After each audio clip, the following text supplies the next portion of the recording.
Good afternoon. Welcome to today's edition of the Coal Scene. I'm Chris Hamilton and I'll be your host for today's episode. Joining me in the studio here today is Mr. Bill Rainey, President of the West Virginia Coal Association, and Jason Bostic, Junior Vice President of the West Virginia Coal Association. We're going to catch up on a lot of issues and a lot of policy matters impacting the industry today. We're going to get a good status report of where we stand with respect to employment levels and productivity. And so that's probably a pretty good place to start. Gentlemen, thanks so much for joining me on the set today. Thank you. Thanks, Chris. It's always good to be here. Well, appreciate you guys taking the time to break loose from your busy schedules to join us here, just to brief the audience, if you will, on some things that are going on within the industry. And Bill, maybe a good place to start here is just maybe some reflection on the current employment numbers and all. Yeah, what we got, Chris, is through the first quarter are the real numbers we've got. They've not compiled the ones for the first half of the year yet by the Office of Miners' Health. And what it showed was about 26 million tons of production through the first 3 months. And that, if you annualize that, that comes out to a little bit north of 100 million tons for the calendar year. And that's good. That's where we need to be. I mean, we need to be, as you well know, between 100, 120 million at a good price. And of course, you've seen the severance tax reports as compared to the estimates. Then those are up. They've been up the last 3 or 4 months. And that's a reflection that the price is pretty strong. Employment is probably running, I think the real numbers at the end of the quarter were about 12,000 direct coal miners. Multiply that by 5, multiply it by 7, depending upon how close you are to the operation. Then we think that's higher today, 3 months after the end of the first quarter, because we've got companies that literally are needing coal miners. So if you're a coal miner, experienced coal miner out there, and you're not working and you want to work, then there's plenty of opportunity with the companies across not only southern West Virginia, but northern West Virginia. So we're hopeful that those would be fitting. I don't think they're to the point of hiring red hats, but they're certainly looking at experienced miners and even kind of bidding against one another, the companies are. So any experienced coal miners out there that want to go to work, then you can certainly call the association. We'll put you in touch with the ones that are looking for employees. Number of mines, 109 mines at the end of the quarter, and that was up 10 from the end of the calendar year last year. We think that's probably up a little higher because we've had some mines come online the last 3 months that were idled for the last 2 or 3 years. So coming out of 6 to 8 years, really 8 years of really difficult times that you all are very, very familiar with, it's headed in the right direction. And it's made a big difference having the president where he is and doing what he's done. And he's kept all the promises he made when he came to West Virginia. That's probably a good place to maybe delve into just a little bit. People that live here in southern West Virginia especially, they're seeing some increased trucking of coal, right. Seeing some increased river transportation. All of a sudden, they're hearing rail cars and trains once again passing by their house. And you talk to a lot of people, they say they can't go to bed at night unless they hear a train. Yeah. It's kind of like the beach sound of the sea or ocean. And so there is a lot of activity out there all of a sudden. It's been in a downward spiral last couple years. That's and right. We probably hit bottom last year, with record layoffs and cutbacks and mine closures. And now all of a sudden, the mood has changed. Everybody seems positive. There's some renewed confidence from the financial community in coal mining operations, coal reserves, and all that spells positive for the future of West Virginia coal. Yeah, it does. Yeah, it absolutely does. And we still would like, and this month, according to a couple of journalists that have called, coal once again replaced gas as the preeminent fuel to make electricity in this country. So our percentages are up there. And that's a great sign. And, we'd like to see more of that done. I'd like to see some of these power plants that closed over the last 6 or 8 years to maybe come back online and maybe have a new motor put in them, if you will. Because they're sitting there with the wires and the barge lines and the truck deliveries and the stockpile areas, and they got the physical structure and plant to do everything they need to do to make electricity. They just need to have something that's more efficient, just very much like the Longview plant in Morgantown. So yeah, everything's positive right now, and people say we'll never get back to where we are, but and that's not fair to say either, because I don't think anything ever goes back to where it was. And but if you get back to 110 to 120 million tons of coal at a good price, then we're going to have as many people working here as I think we'll be able to have working. So it's all good right now. It's all good, and we're feeling much better about things. Everybody's getting their feet under them anyway. I hear a lot of discussion. I read a lot of debate over whether President Trump has actually delivered to West Virginia coal miners as he promised last fall. And some hold up production and employment where we were 3 or 4 years ago as the target. And of course, that's everybody's target.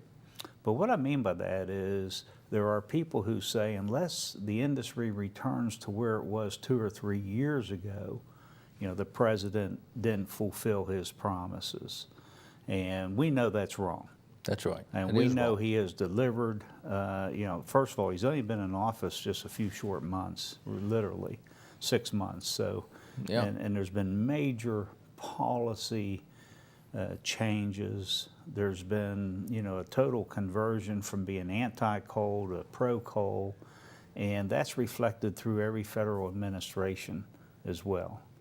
Well, and Jason can speak to it in spades, but the neat thing about it is that you got people that will talk to you now in the federal government. Mm-hmm. I mean, they pay no attention to us. They didn't care what the coal industry thought in the Obama administration. They didn't want to hear from us. They didn't want to hear any kind of reasonable approach to things. And it's not that anybody's going to do anything necessarily out of order for us, for the Trump administration, but it's nice to have people that are interested in what you need and what's it take to get our economy put back together here in Appalachia. And it doesn't mean that they're necessarily going to do everything you want, but by golly, they're interested enough to pay attention for a while. And I tell you, that's a refreshing change. Jason, Bill said you could talk about in spades a couple of the policy changes. I know early on that there was a Congressional Review Act that was signed by the president, and I believe he crusaded for it to turn back the stream buffer zone rule that come out of OSM. Then I think there's been action on the Clean Power Plan and some other. I mean, he has basically halted some things that were implemented by former President Obama that would have just decimated the industry. Yes, I mean, that's entirely accurate. To use the first example, the Clean Power Plan, which of course would have imposed carbon emission restrictions on power plants at levels just below what the best technology for a coal-fired power plant could achieve. And of course that would have destroyed the domestic consumption of coal to generate electricity. And followed on that, more basic to the coal industry and the day-to-day workings at the coal mine was the stream protection rule, the stream buffer zone rule, which probably would have finished off, especially in Appalachia, West Virginia, and then eventually migrate out to the rest of the country, what was left of the nation's coal industry, and targeted specifically underground mining and the very efficient form of longwall mining that's done in southern West Virginia, but more notably up in the northern part of the state. And the president saw to it that both of those, in the case of the stream protection rule, he approved the Congressional Review Act motion which nullified those changes. It was as though they were never written. And with the Clean Power Plan, EPA has now taken it back under advisement to either, I think, rescind the rule or modify it in a way that actually makes sense, to maybe adjust the emission levels at a point that can be achieved with a new, modern, efficient coal-fired power plant like Mr. Rainey mentioned at Longview, for example. And the stars have really just lined up all the right way, I think, for our industry to make a partial comeback and to certainly stabilize The president's actions on the regulatory structure and with the regulatory agencies has helped. And at the same time, the market, as Bill mentioned, has stabilized. Power plants and power markets that West Virginia coal had been displaced from. We've been able to make entrance back into those markets thanks in large part to the actions of our legislature here to reduce the cost of coal production within the state of West Virginia so that we can compete with coal from Illinois, Indiana, Ohio, or Kentucky. I think that's played a big part in it as West Virginia coal returns to some of the power plants that had been squeezed out of the market previously. You know, I would maintain that the president has more than delivered on his promise already. If nothing else is done by President Trump, I would maintain that he has already delivered on his promise to help West Virginia coal miners. And we're so early totally into agree. the administration. But yet you can just, you can just bank on there being much more to come. Just last week, United States Energy Secretary, former Texas Governor Rick Perry was here. Spent 2 full days going through coal-fired power plants, talking to miners, talking to power plant workers, talking to coal operators. Then his second day was a similar visit with gas interests and gas workers and executives. And listening to Secretary Perry, I mean, he's absolutely committed, and he reinforces the president's commitment to fossil fuel development, production. I mean, he sees the commerce, sees the jobs, sees the tax dollars, the revenues. I think they want to very aggressively export both natural gas and coal. Well, I mean, you were there. Thank goodness we all three were there and got to talk with him at length. So very practical in his approach, not academic, not this high and mighty stuff that we're going to study about all this stuff and go out here and try to punish the industries. The whole idea is to get people back to work. And a big chunk of that is the basis of the fuel that's available here in Appalachia. And I think he recognizes that because he comes from Texas, man. I mean, that's where, energy's big down there. So I think he's going to translate that right into Appalachia, hopefully. And we'll see a lot more of him than I think we did of the previous energy secretary. Texas has an energy portfolio that's very similar to ours here. Maybe the reverse order of gas and oil and coal, but there is a lot of coal in Texas. There is. And there's obviously a lot of oil and gas. So he's managed that portfolio from the governor's level. Now he's energy secretary. Has to be very exciting. Yep. Exciting really times. is. And again, it plays into that hope for tomorrow. Yeah. It plays into this renewed optimism and positive feeling that people have within the industry. Well, the first thing they did, I think I'm correct about this, is one of the first things they did when he got there is pursue this reliability study for the electric grid. And, let's figure out now, can renewables really fill their part here? Can you depend on it 24/7? And I think what ultimately they're going to find out is it's pretty comforting to look out the back door and see a pile of coal and know you got a couple months of generation there. And if that pipeline happens to get interrupted or for some reason the sun doesn't shine or the wind doesn't blow, by golly, you're not going to have electricity. But he's studying his department's studying the reliability of the grid, and I think that's very encouraging. One of the issues I've observed that I think has been problematic with previous administrations, certainly the former and last administration, with respect to managing the nation's energy portfolio, they have really tried to force what works in one area on multiple areas, or if not the entire country. Mm-hmm. I mean, they had an objective to try to back fossil fuels out of the nation's energy mix. Right. I mean, I think that was a clearly stated objective of the last administration. Yep. But as we all know, the sun doesn't shine here 365 days a year, and we don't have great wind velocities or currents to rely on. So it seems like, and maybe help me with this, but it seems like that when you look at developing your energy resources, it almost has to be done on a regional approach. That's, Does that Well, make sense? Is well, that, Jason's a lot smarter than I am about this stuff, but if you remember when Romney ran, and his designee for energy, not necessarily going to be secretary, but the one that was heading up the energy component of that campaign, met with us in Morgantown, and the whole idea was a regionalization of the nation's energy policy.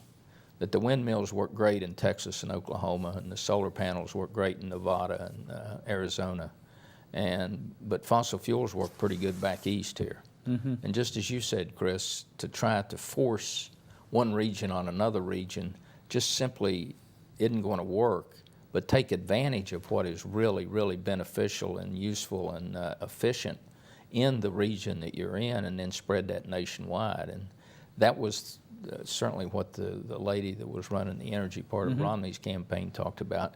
And I would suspect that Trump feels the same way, or his folks do.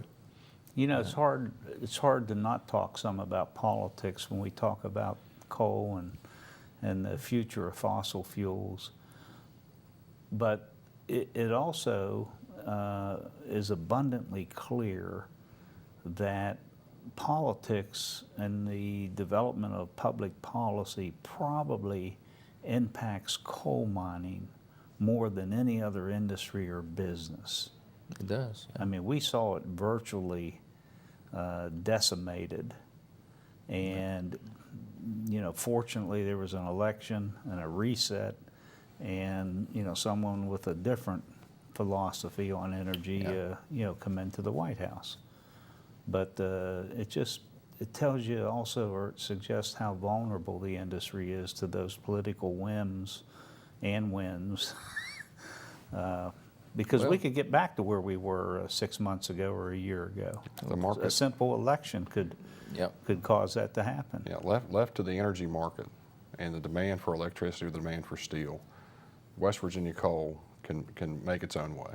But like you said, Chris, unfortunately we've become a political hot button issue. And it's even more specific than just coal generally. Coal by region and coal by state has been adopted by the two national political parties and is used as a specific political issue to either party's advantage depending on their viewpoint. And unfortunately, over the last, you know, several election cycles, the National Democratic Party has viewed coal as a bad thing, particularly coal from West Virginia and Appalachia. You know, and that became very clear during the latter years of the Clinton administration. Yes. With Al Gore, the vice president at that time. You know, he was very quick to sign on to a Kyoto Protocol, which caused major reductions in coal consumption here within the United States and worldwide. I think, they get tired of us, listen to the three of us perhaps and others in the industry talk about the Obama administration. But I'm telling you, that 8 years brought us to our knees. And I mean, it was dramatic, the impact that it had. And if people have any doubts about that, all they got to do is take a tour through southern West Virginia. And they're still trying to get their feet under them down there and try to come back. And the counties, the school systems, people wanting to go to work that don't have the opportunity. And I mean, it was a travesty of what happened. And people aren't, we make the point that we seem to be recovering, but we're not back to where we were. And there's still a lot of people hurting out there. There Yes, are there are. still a lot of mining families. You can't go without a paycheck for several months. Well, not alone for a couple weeks, but you go for a couple, 3 months, and you make some adjustments in your life and spending, but it takes you a long time to recover It sure from does. that type of pain. Chris, just to add, if I may, a little more color on what Mr. Rainey said, the devastation to southern West Virginia was entirely due to a regulatory interpretation of the Clean Air Act. Not a change to the underlying Clean Air Act itself, but EPA's administration of the law through a regulation about mercury emissions. So that fact, that it was a regulatory implementation, that lays directly at the feet of the administration, not in Congress, not at the state. This was done by EPA, unelected bureaucrats sitting in a faceless office in Washington. That was a heavy blow, but Jason, you recall the day this group took office, they started rejecting mining permits and holding up mining permits. They even tried to veto some permits that had been previously approved. So it was a train wreck, no pun intended, but it was a train wreck from day one. Looking forward a little bit, we have this opportunity now, and some would say it's an opportunity of a lifetime, you know, to try to maybe develop some infrastructure, some programs, which may make it harder to turn back or to alter, you know, if a new administration comes in, you know, like the last. But, you know, that aside, there's certainly an opportunity to get some things done. Maybe, you know, one of the things that's been said, which I pick up on, is, you know, we have to increase the state's coal consumption, because right now we still rely on places outside of West Virginia to consume our product, which makes us vulnerable from, you know, state policy and national policy, for international policy for that matter. How do we go about increasing state consumption of our product? Well, you know, we've had a bunch over the years of coal to liquid proposals. I think the doctor you had on in your last program talked about it, and certainly at the coal forum he did. And he's been successful with it on a smaller scale.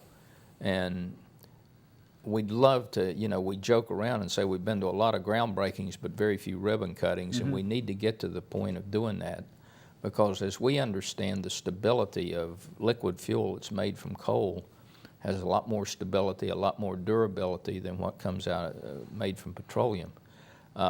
And if we could get to that point of using that and more industrial use of it, of our coal here in the state, and building this industry, it would be good. And if we would have even a coke extraction plant where we make a coal to chemicals plant would be ideal. And Those I'd are love great to see ideas, some coal of to chemical, coal to liquids. Yeah.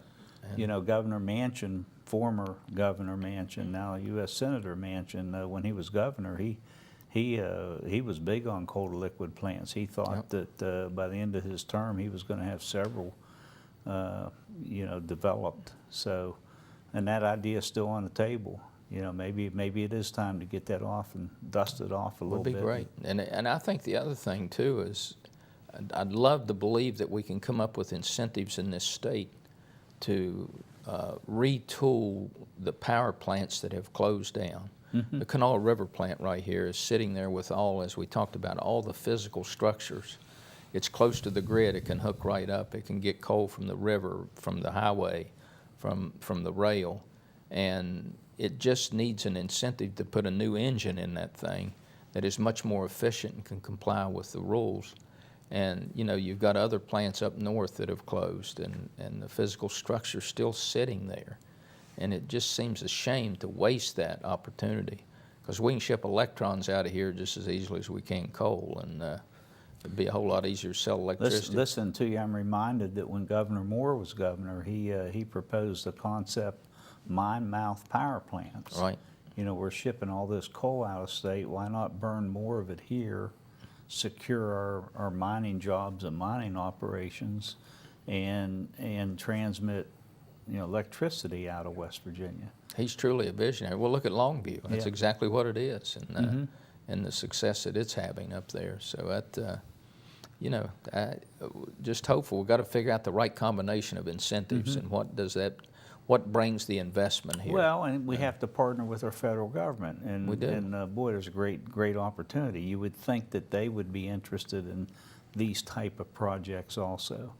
You know, there's been a lot of U.S. DOE money expended over the years to clean up the emission stream of coal. And you know, I got to say that you know, I keep hearing, and a lot of politicians use the term clean coal technologies, clean coal, and I maintain clean coal is here.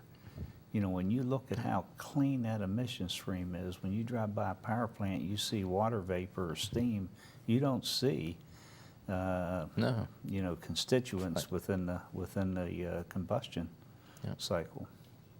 And we got to keep in mind that America has more coal than any other country in the world.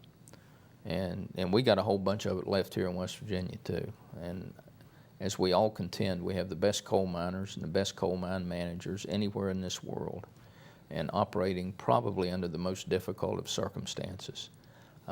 And we can supply the coal, and like you say, we got to expand the market, Chris, and somehow we just got to figure out how to reach that combination here. And I think the legislature and the governor are certainly interested in doing that. We just